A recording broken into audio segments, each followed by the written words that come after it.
Tidak ada obrolan, Pak Dirman juga udah merasa cuek atau nggak terlalu mau ngebahas tentang kejadian yang udah pernah terjadi. Tapi Indra, ada sebuah tugas yang dimana dia harus menyempurnakan ilmunya. Yang nggak lain, dia tuh harus menyempurnakan ilmunya. Dia harus ngambil sebuah kain kafan dan tali pocong yang meninggal di hari Kabisat.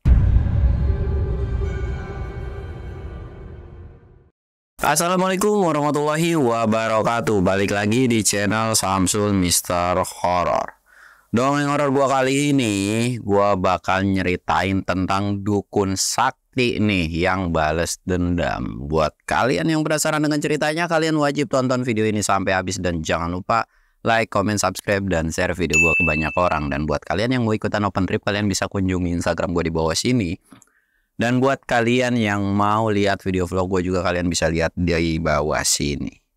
Dan gak usah banyak basa-basi lagi, kita mulai ke segmen donor. Dongeng horor dimulai.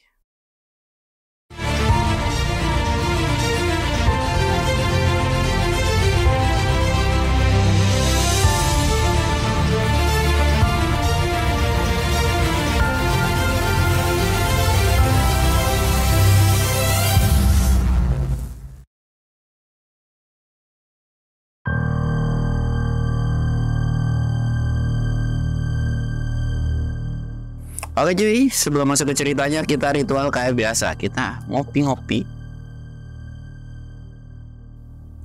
Jangan lupa nyebat.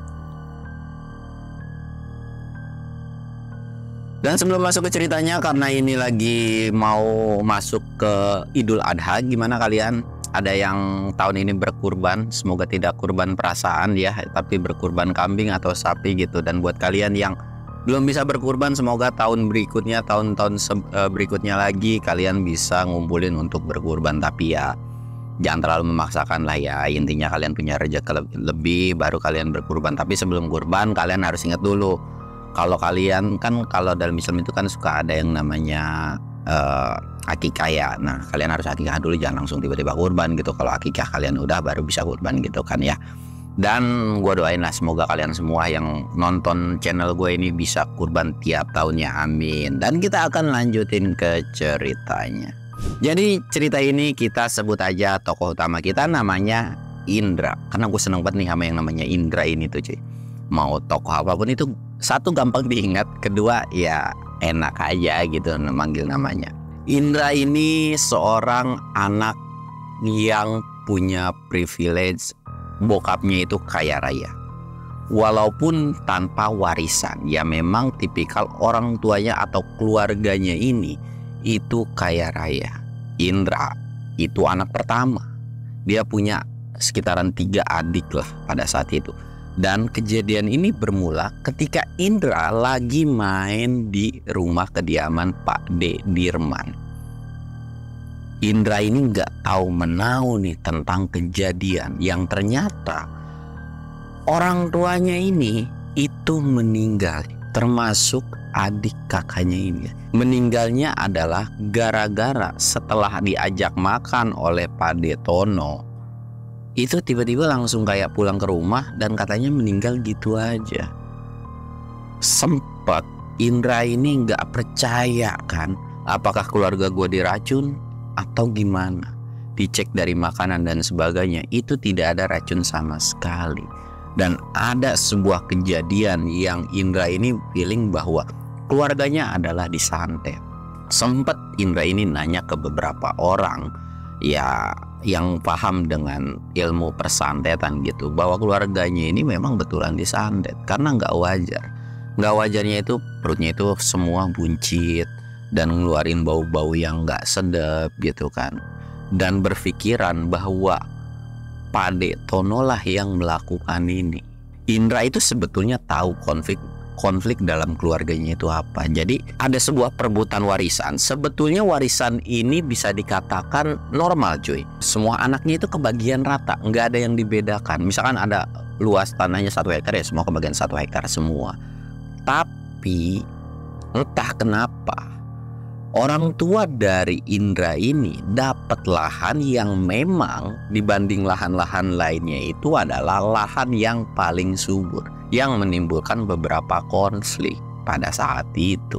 Sebetulnya Indra ini juga udah mau, ya udahlah, tadinya kan kayak kalau memang lu mau ya silahkan ambil gitu dari keluarganya itu. Tapi kan kalau misalkan dikasih ke sini nanti yang ngononya ribut, ininya berantem, ya ini udah jadi keputusan orang tua, ya udah gitu kan, nggak perlu di perpanjang lagi lah, daripada harus ditukar nanti malah adanya keributan. Nggak apa-apa, biar orang tuanya Indra sendiri yang nanggung tentang permasalahan itu.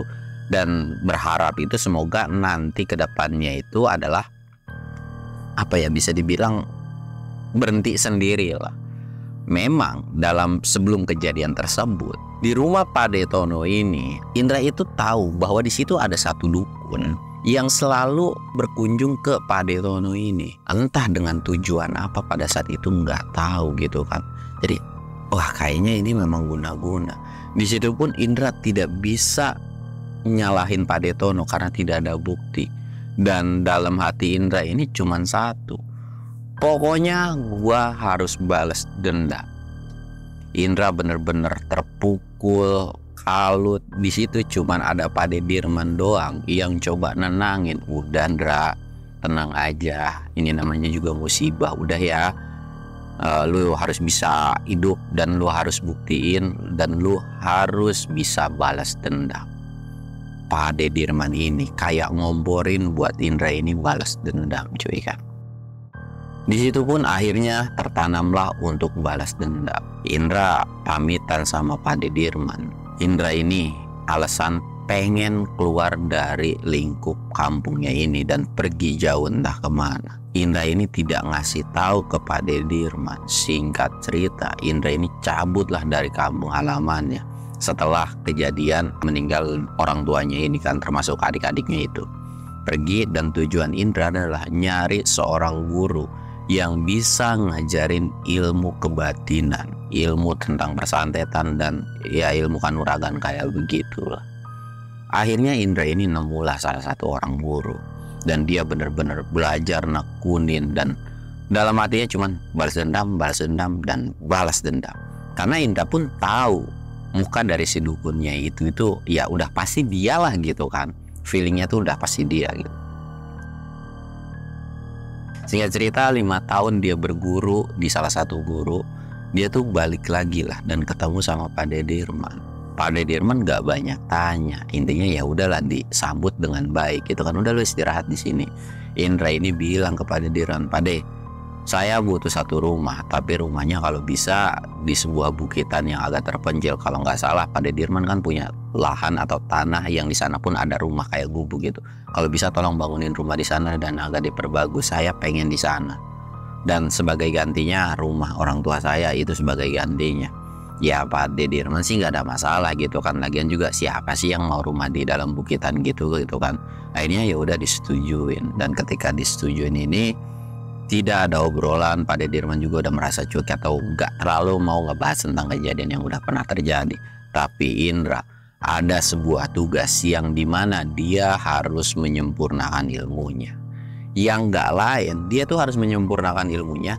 Dia harus ngambil sebuah kain kafan dan tali pocong yang meninggal di hari Kabisat. Kalian tahu lah ya, hari Kabisat itu terjadi 4 tahun sekali di tanggal 29 Februari. Dan yang meninggal ini harus cewek perawan. Dan ya kalian bisa bayangin, cewek perawan itu maksudnya dalam arti ya gimana nyarinya cuy. Sekalipun memang ada kan nggak mungkin di kampungnya atau di mana itu kan harus bener-bener butuh informasi gitu kan. Tapi karena memang tekadnya Indra ini udah bulat banget, dia tuh nyebar beberapa orang untuk nyari orang korban meninggal dan langsung diinformasikan. Karena memang jaraknya itu sekitaran 2 tahun.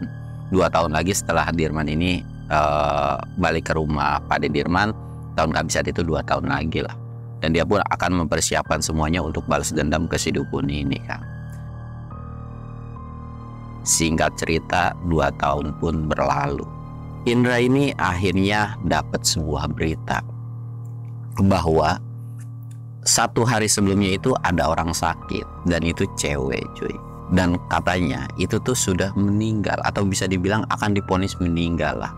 Dan di situ pun karena mungkin pesuruh dari si Indra ini agak gimana ya, ya butuh duit juga gitu kan. Jadi kayak memastikan bahwa ya ini udah pasti meninggal lah, udah pokoknya bener gitu kan.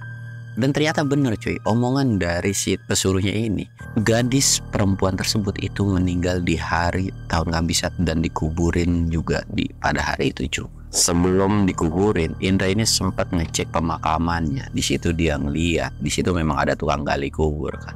Indra natap ke galian kubur tersebut, tapi ternyata Indra punya sebuah feeling bahwa yang menantikan kain kafan dan tali pocong dari si wanita itu bukan cuma dia doang.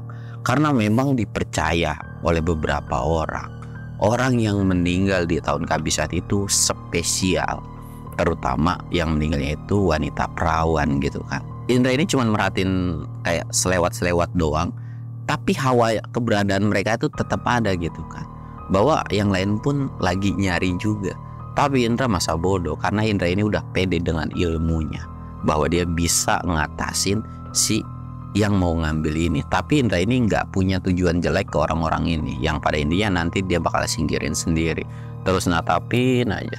Dan orang yang meninggal ini akhirnya yang kurung batang ini datang dan dikuburin si wanita tersebut. Dan setelah dikuburin, Indra ini langsung balik ke tempatnya karena memang dia ini akan melancarkan aksinya itu setelah malam hari gitu kan. Dia pergi, udah mulai memasuki sore, dan dalam perjalanan pulangnya itu Indra tuh ngerasa bahwa dia tuh diikuti sama satu sosok yang entah siapa pada saat itu. Dan Indra ini ngerasa bahwa dia tuh kayak ngapain nih ngikut-ngikutin gua gitu kan. Indra ngeluarin sebuah kayak batu kecil. Dia tuh baca jampe-jampe dan ditiupin, dan ada sebuah dentuman kenceng gitu. Dan bahwa menurut pengakuan Indra bahwa sosok itu tuh udah nggak ngikutin lagi. Dalam hati Indra, nggak usah lo ngikut-ngikutin dan ganggu urusan gua. Nanti malam gua akan balik lagi.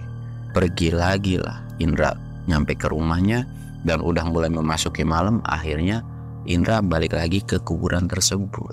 Kondisi pada saat itu hujan lumayan cukup deras, disusul dengan petir geluduk. Tapi karena memang tekad Indra udah bulat banget kan, dia tuh udah nggak memperdulikan cuaca atau rintangan apa yang ada di hadapannya itu. Dia tuh berangkat terus, dan jarak beberapa meter dari kuburan tersebut, belum masuk ke pemakamannya ya, Indra tuh megang tangannya dan natap ke arah kuburan baru tersebut. Dia ngeliat ada satu orang yang sedang menggali kuburan tersebut. Dilihat atau diperhatikannya oleh Indra ini bahwa orang tersebut tuh kayaknya tidak memiliki ilmu, nggak sakti kayak si Indra ini atau kayak dukun-dukun yang lainnya lah. Indra pun akhirnya mendekati si sosok tersebut atau orang yang sedang menggali tersebut. Pak, sebaiknya Bapak urungkan niat Bapak. Kain kafan dan tali pocong yang ada di kuburan ini itu akan jadi milik saya. Kalau bisa, Bapak cepetan pergi dari tempat ini. Saya tidak punya urusan dengan Bapak. Tapi si bapak ini tuh masa bodoh. Dia tuh terus ngegali. Dan ketika lagi ngegali ini langsung nengok dengan bercucuran air mata. Saya butuh tali pocong ini karena saya butuh uang banyak. Dengan tali pocong ini saya bisa melunasi semua utang-utang saya. Pak, segera selesaikan atau pergi dari tempat ini. Tapi si bapak itu terus-terusan cuy ngegali dan masa bodoh tuh dengan si Indra. Dan karena memang si bapak ini cuek gitu kan, terus ngegali, dia tuh kok tiba-tiba ini orang nggak ada gitu kan. Dan pas ditengok, di depan si bapak ini itu ada satu sosok genderuwo dan wewe gombel yang lagi natap ke bapak tersebut. Bapak tersebut tuh kayak langsung balik, astagfirullahaladzim, langsung ketakutan kan. Dia tuh kayak jalan ngesot, dan karena ketakutannya itu dia sampai pingsan. Indra yang melihat kejadian tersebut cuman senyum tipis dan ngambil lagi sebuah batu kecil dan dibacain jambe-jambe lalu ditiup. Seketika sosok genderuwo dan wewe gombel itu hilang menjadi sebuah asap. Pes aja hilang gitu kan. Wah, ya sudahlah, biarin aja. Jalan lagi ke kuburan tersebut. Pas lagi jalan, di situ kan ngeliat nih kondisi si bapak itu lagi pingsan. Tapi Indra ini kayak, ya udahlah, gue selesain dulu. Selesain ngegali dan lambat laun ketemulah sama sosok pocong nih yang lagi dikuburin kan. Dia tuh langsung buru-buru ngambil kain kafan, ngambil tali pocongnya dan sebagainya yang dia butuhin gitu kan. Dan setelah selesai ngambil, dikuburin lagi dan kondisi makamnya itu benar-benar ditutup lagi kayak seperti biasanya. Dan itu pun melalui proses berjam-jam kan. Dia sadar bahwa di sebelah kuburan ini ada sosok bapak-bapak itu. Akhirnya karena memang Indra ini gak tega, dibangunin lah si bapak ini. Pak, bangun pak. Pak, bangun pak. Pak, dia tuh kebangun dan kayak sambil nangis dong, karena dia gak bisa ngambil tali pocong tersebut. Tapi Indra ngasih tahu ke bapak tersebut, Pak, 3 hari lagi Bapak datang ke tempat yang saya sudah janjikan. Dikasih tahu nih salah satu lokasi. Di sana ada sebuah warung. Nanti kita ketemu di sana. Bapak kalau punya utang, Bapak bilang aja. 3 hari lagi akan saya lunasi. Tanpa bisa ngomong sepatah kata pun, Bapak itu cuma nangis sambil bangun dan dia pun pergi. Pokoknya Bapak harus percaya. Nanti saya akan datang dan saya akan bantu tentang hutang-hutang Bapak gitu kan. Si Bapak itu pergi, Indra pun pergi. Indra pergi dengan perasaan yang lumayan cukup senang, karena dengan ini dia bisa nyempurnain ilmunya dan bisa ngelawan si dukun kampret tersebut cuy. Indra terus jalan, tapi Indra ngerasa bahwa ada beberapa sosok yang kayak nggak seneng dengan Indra ini kan. Bener-bener ngikutin terus, dan bahkan bahunya Indra ini sempat kayak berat banget. Dan ketika ditengok, ada beberapa makhluk yang sedang ngegelendotin atau digendong sama Indra ini. Indra lumayan cukup kesel kan. Gak ada kapoknya ya kalian semua. Indra mengambil satu tangannya dan ngejambak sosok yang gelendotan itu dan dibanting sama Indra itu. Sosok itu teriak dan berubah lagi jadi kepulan asap, dan beberapa yang gelendotan itu diambil, ditarik, dibanting, digituin terus sampai akhirnya sosok itu pun hilang semuanya. Indra berjalan lagi ke rumahnya. Dan sesampainya di rumahnya, Indra melakukan sebuah ritual yang dimana itu akan menyempurnakan ilmunya. Dan di sisi lain menyempurnakan ilmunya, Indra juga ngebentengin rumahnya supaya gimana caranya supaya rumahnya ini itu nggak kedeteksi sama manusia-manusia biasa. Jadi bisa dibilang kayak diumpetin lah gitu cuy. Lagi ritual nih si Indra ini, itu kayak seolah didukung banget. Seketika di luar rumah dari si Indra itu ada suara petir, ada suara geluduk, angin, puting beliung, apalah semua ada cuy. Tapi Indra benar-benar fokus tentang ritualnya ini. Singkat cerita, selesai itu ritualnya. Dia pun bingung kan gimana nih cara nguji ilmunya ini. Dan Indra inget tentang si bapak-bapak yang ada di kuburan itu. Coba deh Indra duduk sila, dia menjamin mata seolah kayak meraga sukma gitu cuy. Raganya itu keluar, dan dengan cuma membayangkan dari si wajah yang dia pernah lihat, dia bisa langsung datang ke tempat tersebut dengan apa sih, raganya doang gitu kan, jiwanya doang. Dan di situ pun kelihatan si bapak ini tuh kayak termenung. Indra cuman bilang, Bapak nggak usah khawatir, datang 3 hari lagi ke tempat yang sudah saya janjikan. Indra cuman ngomong kayak gitu, sedangkan si bapak ini mungkin karena takut dan kepanikan kan, dia tuh cuman bisa celangak-celinguk doang. Antara percaya dan enggak, tapi suaranya enggak asing. Itu adalah suara yang pernah dia dengar ketika di kuburan itu. Si bapak ini sempat mikir kayak, sebenarnya orang itu siapa sih gitu kan. Dan setelah Indra nguji ilmunya itu, akhirnya Indra pun balik lagi ke raganya yang seutuhnya gitu kan, balik lagi. Dan di situ pun Indra udah mantep banget nih. Dia udah pede banget buat ngelawan si dukun tersebut. Walaupun memang Indra mungkin bisa aja ngalahin si dukun yang pernah nyantet orang tuanya ini. Tapi walaupun dia bisa berhasil ngalahin, tapi kan di situ juga si dukun ini punya temen. Ya takutnya nanti akan berujung. Tapi Indra udah bulat banget, siapapun temennya bakalan gua libas pokoknya semuanya. Di situ pun akhirnya Indra menjamin matanya dengan bermodalkan wajah muka yang dulunya pernah ngeliat gitu kan. Dia tuh nyamperin si dukun tersebut. Akhirnya Indra sampailah ke sebuah pemukiman atau rumah. Yang gak lain, rumah itu tuh ternyata dijaga oleh dua sosok buto. Ya, buto itu sosok yang kayak raksasa gitu lah, genderuwo tapi versi raksasa tinggi-tinggi banget. Tapi Indra ini gak berani masuk karena dia tuh harus bisa dibilang kayak ngilangin si penjaganya tersebut ini, cuy. Lagi-lagi Indra ngeluarin 2 buah batu dan ngerapalin mantra lagi, ditiup lagi, dan sosok buto itu tanpa ada suara langsung tumbang menjadi sebuah kepulan asap. Dirasa rumah dari si dukun ini udah agak sedikit aman, Indra ini masuklah ke dalam. Dan ketika sudah masuk ke dalam, ternyata di dalam itu ada 2 orang yang gak lain itu perwujudan dari si dukun. Tapi kok ada 2? Tapi Indra gak terlalu memperdulikan entah ilmu apa yang dia punya gitu. Si dukun ini langsung bilang ke Indra, "Ada apa kamu kemari? Kamu mau menuntut balas? Biarlah yang sudah terjadi, sudah terjadi.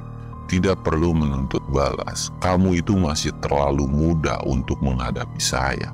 Lebih baik selagi ada kesempatan kamu pergi saja." Indra yang memang sudah muncak banget nih kerasa kesalnya dan udah pengen balas dendam aja nggak bisa, nyawa harus dibalas nyawa gitu kan.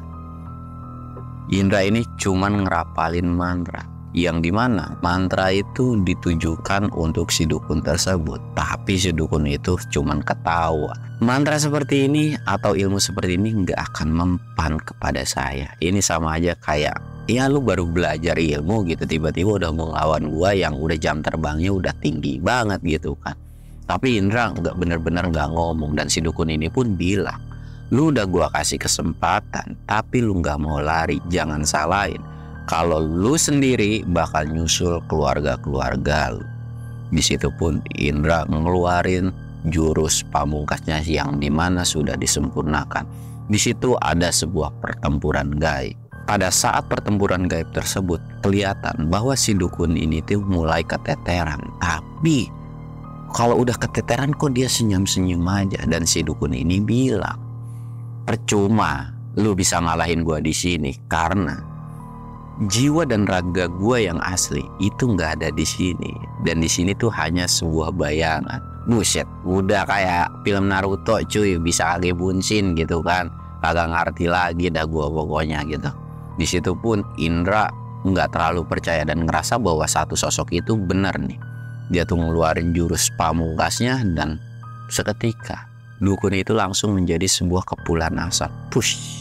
Dan Indra benar-benar kesel. Ternyata omongan dari si dukun ini benar, bahwa itu adalah sebuah bayangannya.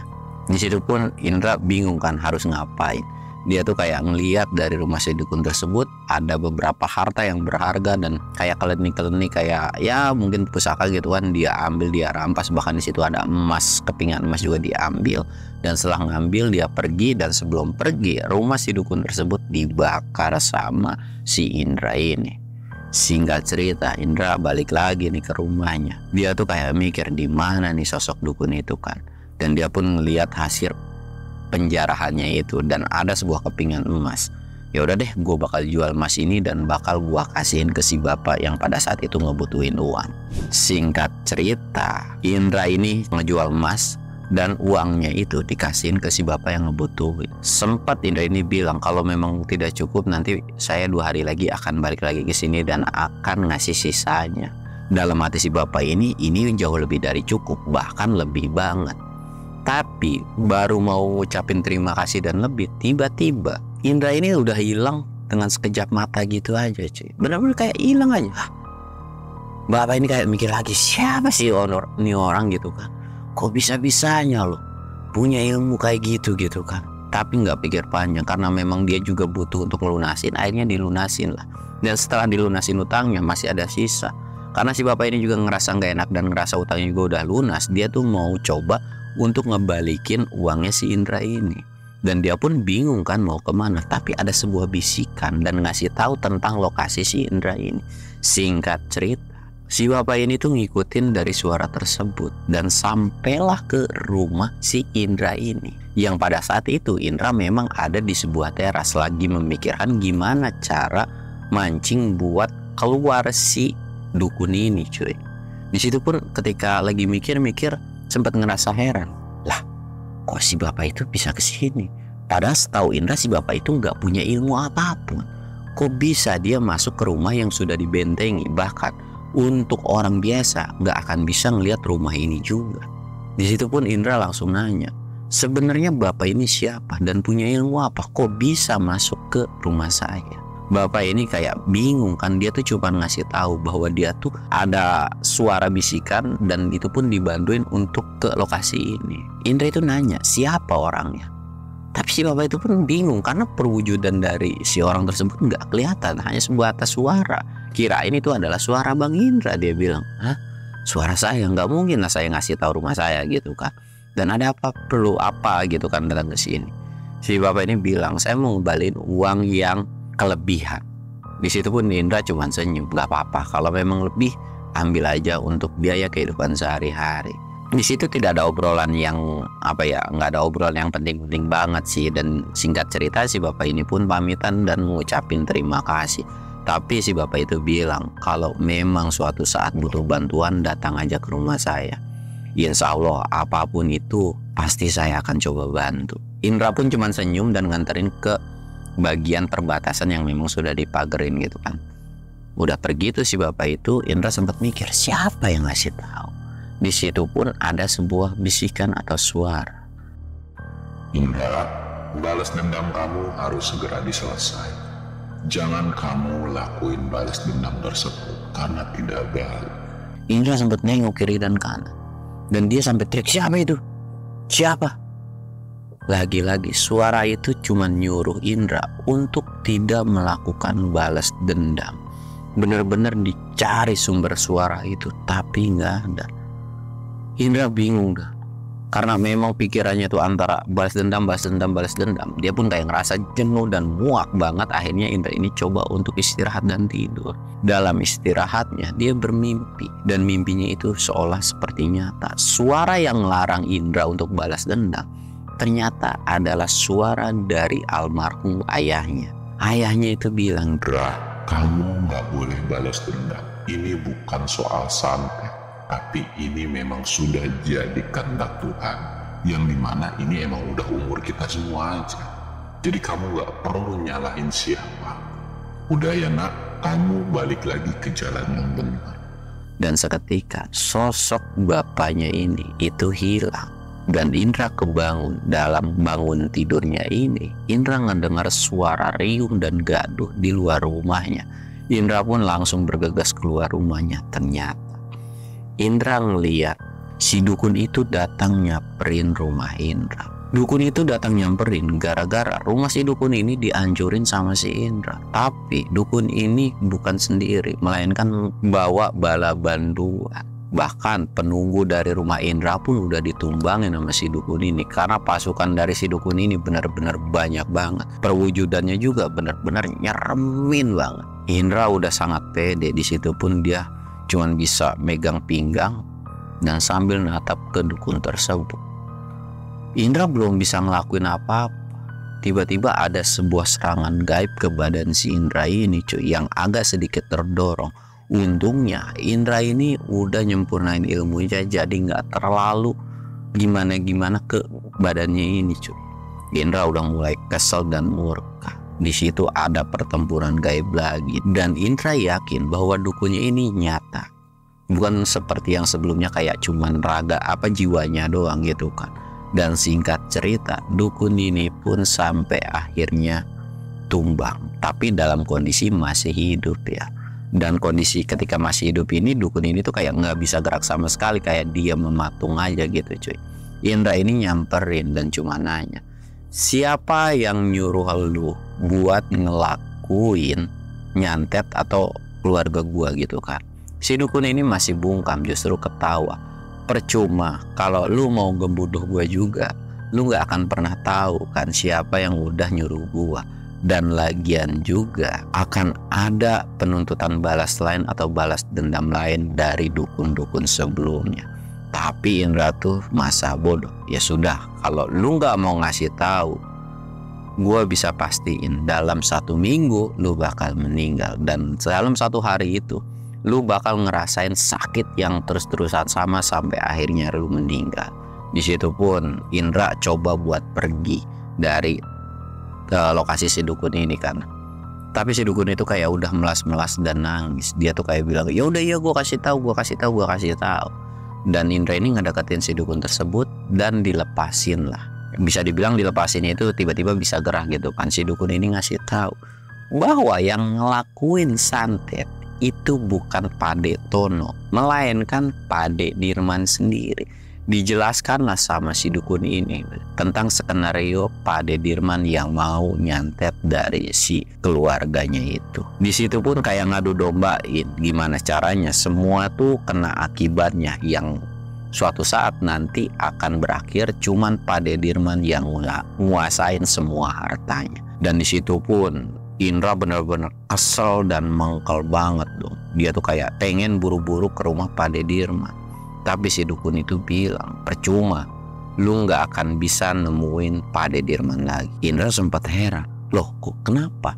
Karena Pade Dirman ini udah dibunuh sama si dukun tersebut gara-gara memang bikin kesel dan nggak mau tanggung jawab. Di situ pun Indra antara percaya dan enggak, tapi di sisi lain juga nih dukun kalau dibebasin kayak gitu aja pasti bakalan berulah lagi. Indra langsung ngikat si dukun tersebut dan dibawa ke sebuah tempat. Dan tempat itu adalah sebuah jurang yang dimana jurang itu bisa dibilang tidak pernah dijamah oleh manusia, tapi banyak sosok penunggunya. Dan Indra pun bilang, lu harus tetap di sini. Lambat laun lu akan meninggal di sini. Ya kalau lu mau berusaha silahkan, tapi itu pun kalau lu bisa. Dan seketika Indra ini langsung cabut dari tempat situ dan ninggalin si dukun tersebut. Dukun itu cuman bisa teriak, tapi Indra udah masa bodoh. Dan Indra cabut tuh dan memastikan apakah benar Pade Dirman ini sudah meninggal atau belum. Dan ketika dicek ternyata betul Pade Dirman ini sudah meninggal. Indra pun gak terlalu mau memusingkan. Dia pun akhirnya pergi dan gak ngehadirin sama sekali pemakaman dari Pade Dirman atau tahlilannya atau apanya lah itu. Dia balik lagi ke rumah. Dan di dalam rumahnya itu dia tuh sempat mikir, balas dendam gua udah selesai dan sekarang gua harus kayak gimana. Ternyata ini adalah teguran dari orang tuanya. Kenapa gak boleh balas dendam? Karena mungkin orang tuanya udah tahu gitu kan, kayak lu bakal balas dendam ke orang yang salah. Memang secara dukunnya itu benar, tapi Pade Tono itu sebenarnya bukan orang yang melakukan itu, melainkan Pade Dirman gitu kan. Di situ pun Indra ini karena balas dendamnya ini sudah terselesaikan gitu kan, sampai akhirnya dia pun kayak, ya udah deh, gua mau balik lagi ke jalan yang benar. Dan segala semua ilmunya mau Indra rontokin lagi, karena memang udah nggak punya tujuan apa-apa lagi, karena udah niatnya itu udah terselesaikan lah. Dan singkat cerita, Indra ini ngerontokin semua ilmunya dan balik ke jalan yang benar, yaitu balik ke ajaran agama Islam lagi. Di situ Indra benar-benar punya satu guru ya kayak kiai gitu, nangis sejadi-jadinya. Tapi ya namanya juga manusia, nggak luput dari salah. Si gurunya ini bisa dibilang kayak, ya udah, kalau yang penting kamu mau mengakui kesalahan kamu dan sekarang benar-benar harus bertobat dan gak boleh ngulangi kejadian itu lagi. Indra pun cuman manggut sampai akhirnya dirawat sama kiai tersebut dan dijadikan anak angkat oleh kiai tersebut. Dan di situ pun Indra hidup dengan tenang tanpa harus memikirkan hal-hal duniawi atau kayak apa sih gitu, masalah main dan sebagainya, itu benar-benar udah gak kepikiran. Di dalam hatinya cuman ibadah bantuin si kiai ini, dan terus-terusan kayak gitu aja sampai akhirnya cerita ini pun selesai. Dan pelajaran yang bisa diambil adalah jangan pernah balas dendam. Tapi ya kalau kesel-kesel banget mah ya ketok aja palanya cuy, beletak. Tapi janganlah, ya namanya balas dendam itu pasti akan berbuntut cuy. Misalkan lu balas dendam ke si A gitu, nanti temennya si A itu pasti akan balas dendam lagi ya, terus gitu aja terus siklusnya pasti akan balas-balasan terus. Jadi kalau memang lu dizolimi, udah lu sedada aja dan bersabar aja. Dan segala sesuatu yang dari cerita ini ada positifnya silahkan kalian ambil, yang negatifnya silahkan kalian buang. Gua Samsul undur diri. Assalamualaikum warahmatullahi wabarakatuh.